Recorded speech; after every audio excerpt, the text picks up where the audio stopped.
حيرة التريبل كابتن للجولة السادسة من فانتازيا الدوري الإنجليزي.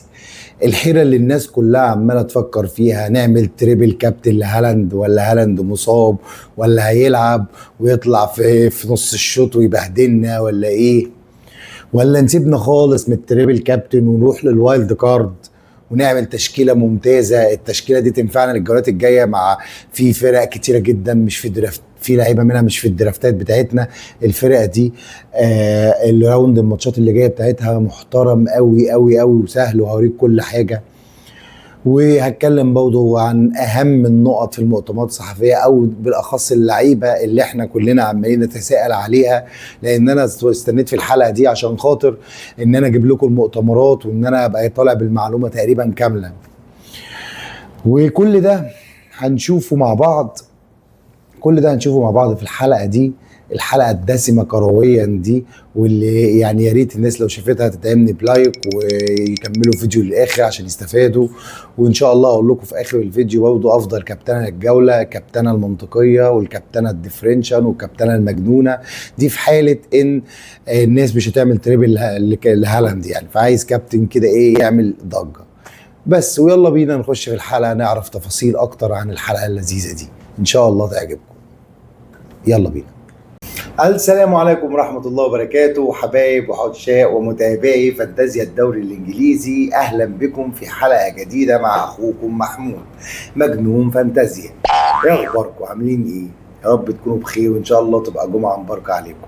زي ما قلت لكم في أول الفيديو هنتكلم عن نقط معينة، وأول نقطة معانا هي حيرة التريبل كابتن، الحيرة اللي الناس كلها وقعت فيها وبسبب هالاند، لأن كل الناس بتفكر في الجولة دي إن هي تعمل تريبل كابتن لهالاند، ومن ضمنهم أنا طبعا، لأن هي جولة سهلة وبيرنلي المفروض إن هو فريق طالع من تشامبيون شيب وفريق يعني مش أحسن حاجة، فهالاند مع الفورمة بتاعته وارد يجيب له مثلا جونين.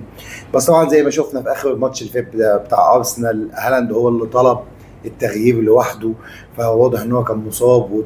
وبعدها بيب طلع قال ان هم لسه هيقيموا الحلقه بتاعته قبل ما تبتدي قبل ما يبتدي الماتشات يعني في الاسبوع السادس. فطبعا قعدنا نسيرش ونتابع عشان نشوف برضه هالاند يعني راح فين يعني. بس الحمد لله قدرنا نتواصل لصور ليه هو في التدريبات، وهنزلها لكم دلوقتي. وكمان استنيت لغايه المؤتمرات الصحفيه تخلص عشان خاطر اقدر اجيب لكم المعلومه شبه مؤكده. فاستنيت وبيب قال ان هو جاهز تماما، بس محدش عارف هو يا ترى هيلعب ال 90 دقيقه ولا هيطلع من الدقيقه 60 70، فمش عارفين نعتمد عليه ونتكل على الله ونعمله تريبل ولا نتقل ولا نعمل ايه. دي حاجه انا عارفها، بس انا باكد لكم ان هالاند اساسي، يعني اللي عايز يعمل تريبل ويعتمد على الفورمه بس ده برضه حاجه كويسه جدا، وده اللي انا بفكر فيه. ان هالاند بفورمته دي ممكن في شوط اولاني بس يجيب لك جولين، هي دي الفكره. بس انا خايف برضه من حته بيرنلي اللي هي تتكتل دفاعيا جامد زي ما عملت مع ليفربول، وانت شايف الماتش 1-0 بالعافيه. دي اول نقطه كنت عايز اتكلم فيها. وتاني حاجه، انا برضه الناس اللي هي عايزه تعمل وايلد كارد، انا استخدمت الوايلد كارد بتاعي، بس انا شايف من اما بعمل سيرش كده شايف ان في درافتات كتير ناس عملت وايلد كارد كتير، فانا برضه قلت هنزل لكم الوايلد كارد عشان الناس تلحق تستفاد من الفرق اللي عندها راوند ماتشات سهله قوي. هنزل لكم دلوقتي 4 فرق او 5 فرق هي راوند الماتشات بتاعتها اللي جايه جميله، وهنزل لكم تشكيله الوايلد كارد بتاعتي المقترحه بتاعتي انا شخصيا، وهي التشكيله ان انا بعتمد على الفرق دي بشكل ما، فاهم قصدي، عشان برضه استفاد براوند الماتشات اللي جايه. زي ما انت شايف دلوقتي ونزل قدامك التشكيله بتاعتي، زي ما انت شايف عندي في حراسه الجون انا جايب فيكاريو، لان ماتشاته الجايه سهله جدا جدا، وانا بفكر اصلا ان انا زي ما انا ماشي كده ان انا هعمل دبل دفاع من توتنهام، لان راوند الماتشات بتاعتها هي تقريبا زي ما انت شايف في الجدول ان هي اسهل راوند ماتشات، فليه لا نستفاد منهم من الدفاع وهنكثف منهم على قد ما نقدر يعني، فاهم قصدي. تاني حاجه هجيب دوبرافكا، عشان برضه دوبرافكا الماتشات بتاعته مع فيكاريو ماشيين مع بعض ماتشنج، في الماتش اللي بتاع فيكاريو اللي هيبقى في صعب هتلاقي دوبرافكا عندك. تاني حاجة طبعا لازم نجيب حد من دفاع أرسنال في راوند الماتشات برضه الجميل بتاعته. فأنا اخترت كاليفوري لأن هو أكتر لعيب مؤثر في الدفاع لغاية دلوقتي. جايب تقريبا جونين وعامل أسيستين، ومش زي تيمبر محظوظ جابها في جولة واحدة كده ومن ظهره وبتاع، لا ده راجل بيلعب كورة واخد نسبة تسديدات كبيرة. فأنا شايف إن هو هيبقى مفيد جدا جدا في الفترة الجاية. وطبعا فان ديفين زي ما انا قلت لك، انا عايز لعيب من توتنهام تاني دفاعي عشان العب باثنين، لان عنده ماتشاتهم جميله، والماتش اللي جاي وولفز غالبا ممكن يطلع بكلين شيت. سينسي طبعا زي ما قلت لك، طبعا اللعيب ده انا اصلا حاطه معايا في التشكيله بتاعتي، وهو لعيب جميل جدا، وراوند الماتشات بتاع بورنموث جميله جدا زي ما انا شرحت في الوايلد كارد بتاعي، فده مهم. وحطيت مارك جويهي لان كريستال بالاس دفاع حلو جدا، بس هو الماتش بتاع ليفربول بس اللي هيطلع بره، غير كده راوند الماتشات جميل جدا وممكن تستفاد منه. وطبعا كلنا ناسيين او كلنا مش رايحين نجيب اي دفاع من نيوكاسل، على الرغم من نيوكاسل عمل تقريبا 4 كلين شيت من اول 5 مباريات، هو خسر ماتش ليفربول بس. فالفكره ان هو دفاع برضه قوي ونسبته حلوه، فانا جبت فين دان بير عشان طويل وممكن يخطف لنا هيد وكده، فاهم.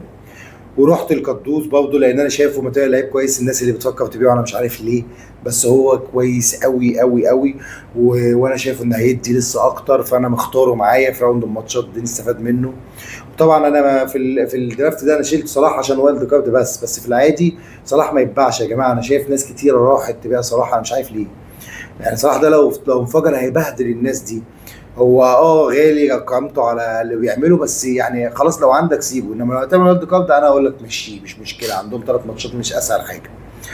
فجبت مكانه فودن، قلت برضه فودن فورمته حلوه لما بيشتغل بصراحه بيولع الدنيا، وقلت عشان نستفاد برضه من السيتي من الراوند الماتشات برضه السهله بتاعتها اللطيفه، فممكن نستفاد منه. وطبعا انا مختار في ارسنال ايزي، مع ان في ناس راحت، مع ان في اختيار جميل جدا ساكا، طبعا نسبه الملكيه بقت 0 ورجع ولعب وممتاز جدا، بس انا مش عارف ليه انا مرتاح لايزي، حتى في الدرافت بتاعي انا حاطه.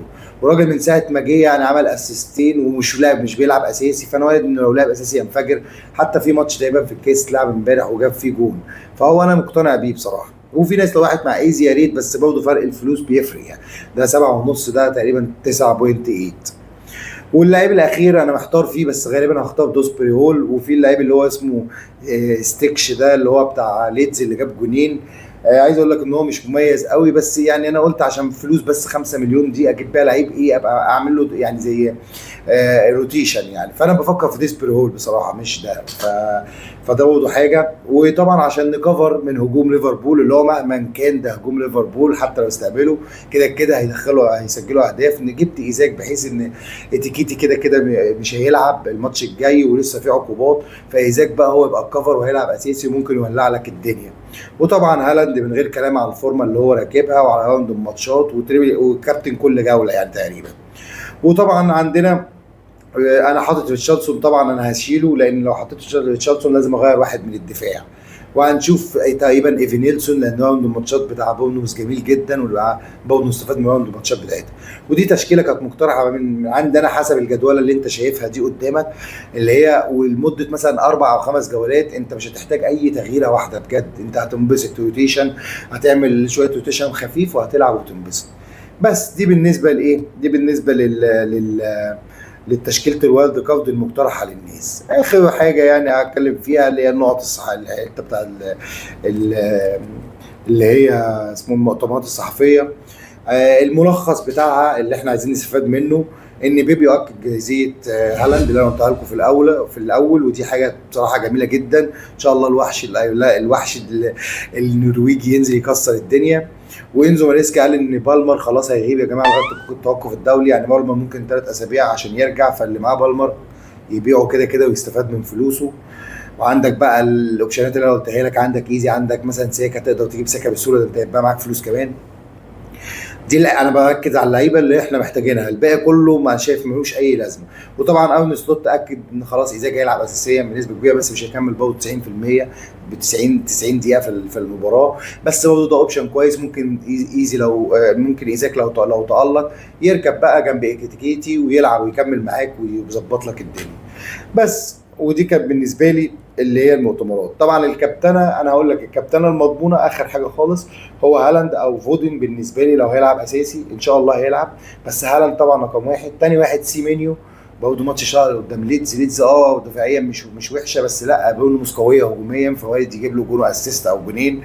تالت واحد هو جواو بيدرو قدام برايتون حلوه هجوميا بس دفاعيا على قدها، فممكن جواو بيدرو يخطف له جون وضربه جزاء.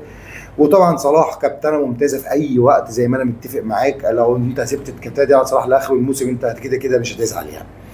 والكابتنه بقى الديفرنشال بالنسبه لي قدوس، انا شايف ان هو قدوس يعني بيتشقلب كتير وممكن يخرب لك الدنيا في ماتش زي ده، او ريتشيلسون طبعا. وعندك ايزي اللي انا بقول لك عليه، او جيكوريز، واحد من الاثنين. وطبعا لو عايز ديفرنشال قوي بقى جنون بقى، ممكن تروح لساكا على طول وش، لان هو انت ممكن تبقى هيضمن مكانه فممكن يولع لك الدنيا. او المجنونه قوي بقى جريليش قدام وسط يعمل الدفاع المهلهل، ووارد جدا جريليش يعمل لك اسيستين ويجيب لك جون ولا ضربه جزاء، تبقى الدنيا جميله. وهي دي الحلقه، ويا رب تكونوا استفدتوا منها وطلعتوا منها بفايده، ولو في حيره كنا يعني ريحت قلبكم. حبايبي تسلموا، سلام عليكم.